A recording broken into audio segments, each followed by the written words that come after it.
कक्षा 7 प्रश्न वाले 2.5 प्रश्न करेंगे पहला और दूसरा। पहले करेंगे पहला प्रश्न। प्रश्न है कौन बड़ा है 0.5 अथवा 0.05। तो यहाँ पे दशमलव संख्याओं की तुलना करनी है। कौन सी संख्या बड़ी है, कौन सी संख्या छोटी है। तो जिस प्रकार हम साधारण संख्याओं की तुलना करते हैं उसी प्रकार यहाँ पर इन संख्याओं की तुलना भी की जा सकती है।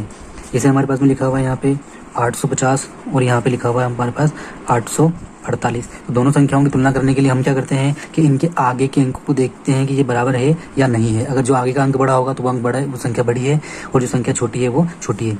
यहाँ पर भी 3 अंक है, यहाँ पर भी 3 अंक, यानी कि अंकों के आधार पर दोनों संख्याएं बराबर है, 3-3 अंक की है।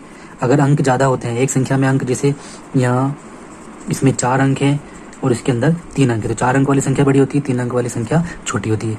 अगर दोनों के अंक बराबर हैं तो हम आगे वाले अंक से शुरू करेंगे कि आगे वाला अंक बराबर है या छोटा बड़ा है। तो जो अंक बड़ा होगा वो संख्या बड़ी है, जो अंक छोटा होगा वो संख्या छोटी है।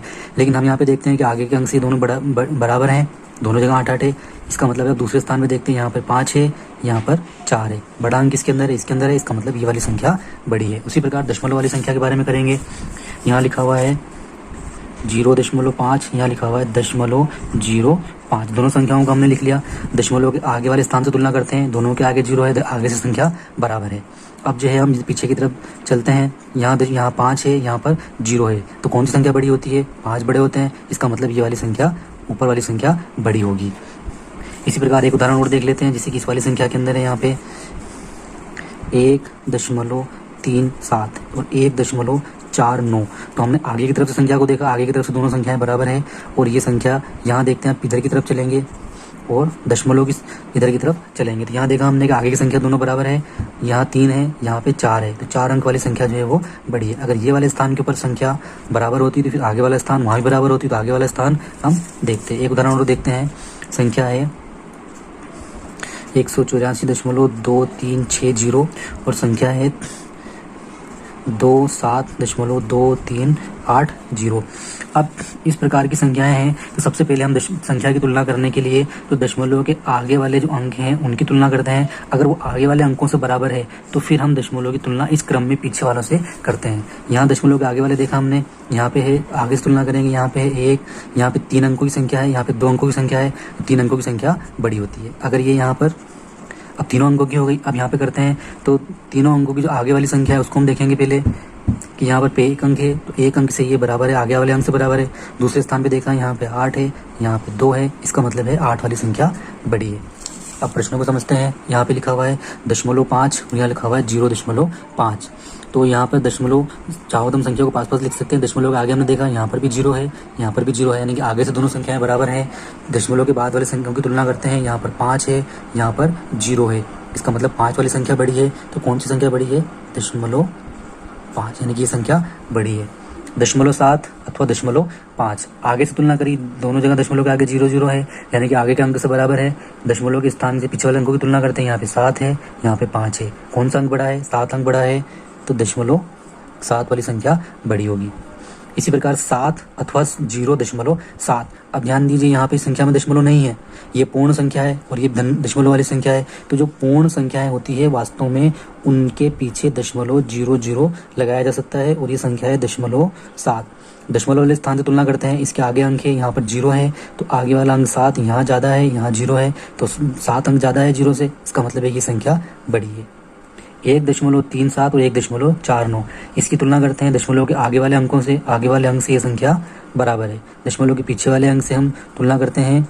यहाँ पर 3 है, यहाँ पे 4 है, कौन सा अंक बड़ा है? 4 अंक बड़ा है, इसका मतलब 1.49 बड़ा है। 2.03 और 2.30 कौन बड़ा है? दशमलव के अंकों से आगे अंकों से तुलना करते हैं, तो यहाँ पर भी 2 है, यहाँ पर भी 2 है, यानी कि दशमलव के आगे वाले अंक से बराबर है। दशमलव के पीछे वाले अंकों से तुलना करते हैं, यहाँ पर है 0, दशमलव के बाद है 0, यहाँ दशमलव के बाद है 3, यानी कि 3 है, ये 0 है, तो 3 अंक बड़ा है, इसका मतलब 2.30 संख्या जो है वो बड़ी है। यहाँ पर है 0.8, यहाँ पर है 0.88। यहाँ पर हम ध्यान देंगे इसके अंदर, यहाँ पर दशमलव आगे से बराबर है, पीछे की तरफ तुलना करेंगे, यहाँ पर 8 है, यहाँ पर 8 है, यानी कि संख्या यहाँ से बराबर है। अब जब दशमलव के पीछे की तरफ कोई संख्या नहीं होती है तो उसके पीछे हम जो है जितनी चाहे उतनी 0 लगा सकते हैं, उससे कोई भी फर्क नहीं पड़ेगा। तो अब यहाँ पर दूसरे वाले अंक से तुलना करते हैं, तो यहाँ पर 0 है, यहाँ पर 8 है, तो हम समझ सकते हैं कि ये वाली संख्या बड़ी है, यानी कि 0.088 बड़ी होगी। या हम 0 नहीं लगाएं तो हम गिन लेंगे कि यहाँ पे 1 अंक है, यहाँ पे 2 अंक है, तो 2 अंक वाली संख्या ज़्यादा होगी, इसका मतलब ये वाली संख्या बड़ी है। अगला प्रश्न है, दशमलव का उपयोग करते हुए निम्न को रुपये के रूप में लिखिए। यानी कि पैसे को रुपये के रूप में बदलना है और दशमलव का उपयोग हमें करना है। यहाँ लिखे हुए जैसे 7 पैसे, तो जब पैसों को हमको रुपये में बदलना होता है तो हमको ध्यान रखना है कि 1 रुपया बराबर 100 पैसे, 1 रुपया बराबर 100 पैसे। तो हम क्या कर रहे हैं, यहाँ पे छोटी संख्या को बड़ी संख्या के रूप में, यानी कि छोटी इकाई को बड़ी इकाई के रूप में बदल रहे हैं, तो हमको यहाँ पर उसका भाग देना पड़ेगा। और अगर हम जो है यहाँ पे 4 रुपये को पैसे में बदलते हैं, तो यानी कि बड़ी इकाई को छोटी इकाई के रूप में बदल रहे हैं, तो हमें यहाँ पे 100 का गुणा करना पड़ेगा। तो इस 7 पैसे को रुपये में बदलना है, तो हमें यहाँ पे 7 में 100 का भाग देना पड़ेगा। तो 7 में हम 100 का भाग देंगे, तो यहाँ पर आसान है 0 वाली संख्या से भाग देना।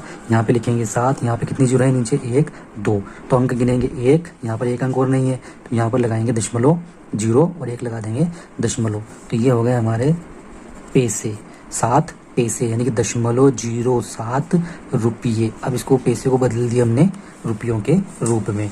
और आगे देखते हैं, यहाँ पे 7 पैसे है, 7 पैसे को रुपयों में बदलने के लिए हम क्या करते हैं, यहाँ पे रुपये को पैसे को रुपयों में बदलना है तो 100 का भाग देते हैं, वो 100 का भाग देंगे इसके अंदर। तो यहाँ पे है ये 7, नीचे 2 0 हैं, तो 1 अंक, तो ये 1 अंक और बनाने के लिए 0 और यहाँ पर दशमलव, तो ये हो गए हमारे पास में 0.07 रुपये।